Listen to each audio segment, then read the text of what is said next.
All right. So how uh, how do I know if my mechanic is trustworthy?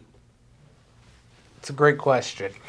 So you have to have a little bit of experience, and it's kind of a trial and error process, just like finding your barber. You want to find that person that matches your personality type, but you also want to find that person or that shop that matches your needs and communicates how you want to be communicated to, or they do something a little bit different that you really appreciate. A trustworthy mechanic is somebody who's going to be super transparent with you. In my opinion, in my perception, what that can be described as is they're going to walk you through the whole process, start to finish. They're going to tell you exactly what to expect, and there's not going to be any unexpected charges. If there's going to be a charge or an estimate, they're going to call you and say, hey, you brought it in for this issue. This is what we're seeing. I'd like to start with this, but I need your permission to do that. After we do this, this is what we're going to do next. So we're going to tell you the next steps.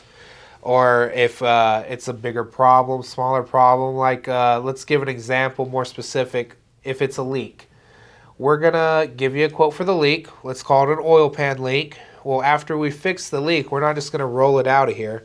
We're actually going to pressure it up and make sure that nothing else is leaking. We want to make sure we took care of the full problem and not just the symptom. So, what would be the reason that a person would even ask, "How do I know my mechanic's trustworthy?" So, what's the opposite of that? Like, how can you recognize a crooked mechanic, or a dishonest one, or an unethical, or a So thief?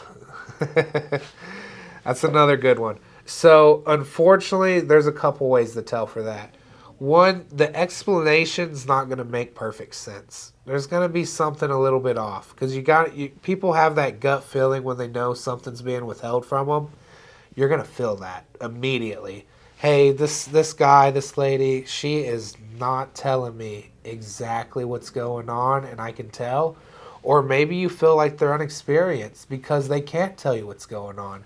Maybe it's not just that they won't, it's the fact that they can't. Another way is just the price. And one way you can see that as is somebody who runs a lot of vehicles to their shop. They're more about making the quick money. They don't have warranties or anything because they're not worried about when you come back. They don't want you to be taken care of. They're trying to get you out and in as quickly as possible. If you have to come back because something developed, they're going to be the ones that, oh, that's not something I touched, but go ahead and bring it in and we'll fix that too. Whereas a reputable shop or a reputable mechanic is going to make sure they take care of that whole system. They're going to give you a warranty, and if you have any issues, you call me immediately, and we'll take care of it no matter where you are. That's the difference between a bad mechanic and a good mechanic, or a untrustworthy mechanic and a trustworthy mechanic. Is just the transparency level. Is it fair to ask? Yeah, so y'all have a show and share process where you actually show the customer, here, this is what we're seeing on your car, and this is the result. Like the oil pan leak, you're going to actually take them out to the car, show them the oil leak, or you're going to show them a picture of the oil leak, right? If Yep. if maybe they're not here, then you're going to show them a picture, maybe even a video, right? Is supposing that those opportunities haven't been able to be met, like haven't been able to show a picture, haven't been able to show it in person, is Exactly. it fair to ask to see, hey, can I see the old parts? It's Is that a fair question to it's ask? more than And fair. if I don't know anything about cars, would I even know what I'm looking at? If you don't know anything about cars, you might not know as much as you'd like to. But having that old part and having a trustworthy mechanic, they can actually explain it to you. And with it out of the vehicle, most good mechanics will actually kind of give you a quick breakdown of how it works, which is always super fun for our customers. Not being able to produce the old parts or not being able to produce pictures or anything like that, that creates some questionability on what you're actually doing. Did you actually change that part or did you find a smaller problem, fix that, and say you fixed the whole thing? No, you have to be able to produce that and prove it. It's just what's the word that I'm looking for?